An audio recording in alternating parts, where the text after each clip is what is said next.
Hi everyone, this is Robert. Welcome to In Deep Geek. This is an explanation of Season 1, Episode 4 of Game of Thrones, Cripples, Bastards and Broken Things, in the light of all we now know. Obviously, if you haven't caught up to the end of Season 6, then be wary of spoilers. At Winterfell, Bran has his first dream of a three-eyed raven. It leads him to the entrance to the crypts at Winterfell before he wakes up. In future dreams, the raven will take him deeper and deeper into the crypts until the time of Ned's death, when Rickon is also there, having seen the ghost of his father. This is the first hint of the extent of Bran's powers, which will grow so strongly over the coming seasons. Ned has not yet been captured, let alone killed, and yet the raven is already leading Bran to the crypt where the Stark lords are buried.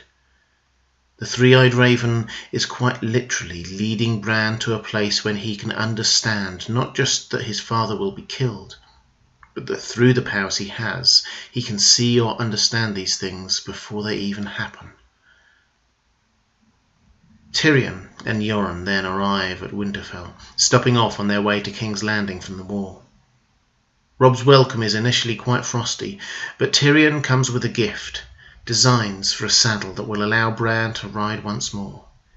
He explains this to be because he has a soft spot for cripples, bastards and broken things, a truth we've already seen in his relating to Jon Snow. Tyrion's further journey south is interrupted by his chance meeting with Catelyn Stark at the inn at the crossroads.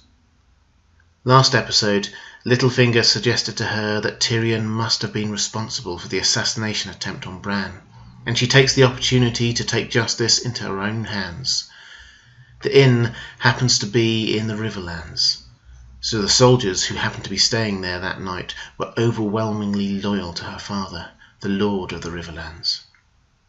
Realizing this, she has them capture Tyrion. This is a truly chance encounter, but did much to hasten the war to come. A few miles further south and the soldiers would have been loyalists to the crown, not the Tullys, and Catelyn would not have been able to call on their assistance. The irony is that had Tyrion not spent the night at Winterfell to give his gift to Bran, this whole incident would not have happened.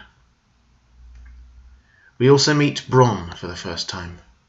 Bronn is one of the few characters in the show that doesn't really change or grow through the series. He is pragmatic, mercenary and hedonistic.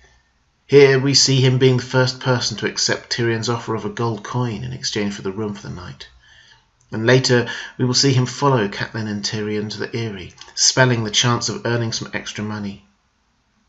He is a useful character to the show, protecting main characters like Tyrion and Jaime, and injecting some comic relief, but he's essentially reactive to the plot, rather than driving it. Returning to the theme of looking out for cripples, bastards and broken things, Sam arrives at the wall, and is bullied by Sir Alliser on account of his size and lack of fighting skills.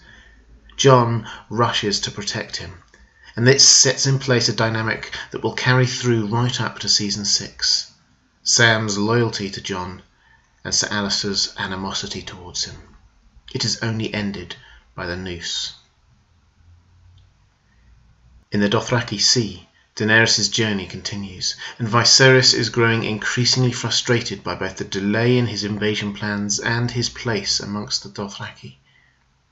This time, when he attacks her, she fights back herself, warning him that if he does it again, she will have his hands cut off. The shift in power from Viserys to Dany is now almost complete. She is no longer willing to view him as her superior, or even someone worthy of respect. In Game of Thrones, the episode title is often a reference to more than one thing.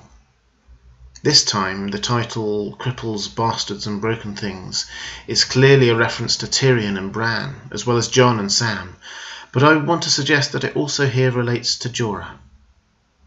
He reveals some more of his tragic backstory, of how his venturing into the slave trade was just the ending of a long spiral of terrible decisions, as he tried to please the woman he loved with ever more extravagant gifts. He lost his family, his honour, and the woman he loved, who was now in another place with another man.